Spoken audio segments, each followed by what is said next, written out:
So ఈ point of వ్యూలో what kind of sectors అంటే హై ఆపర్చునిటీస్ ఇండియన్స్కి ఉండే సెక్టర్స్ ఏవి?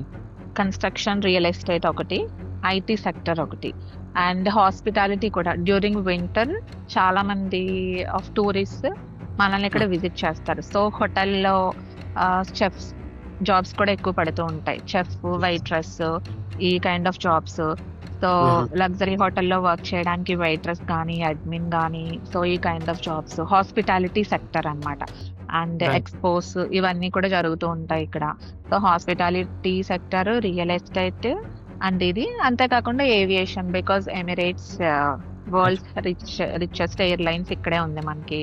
సో ఆ ఎమిరేట్స్ లో కూడా 24/7 జాబ్స్ ఉంటాయి. అందులో చెక్ చేయమని కూడా నేను వీడియోస్ లో చాలా సార్లు చెప్పాను. వీటన్నిటిలో మనకి ఎప్పుడు జాబ్స్ ఉంటూనే ఉంటాయి. సో బట్ అదే. చెప్తున్నాను కదా, ఇక్కడ మల్టీ నేషనాలిటీస్ ఉంటారు.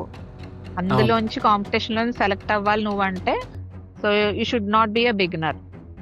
నువ్వు Exact. వాళ్ళకన్నా డిఫరెన్స్ చూపించుకోవాలి. మన లోకల్ ఎక్స్పీరియన్స్ తెచ్చుకోవడం చాలా ఇంపార్టెంట్.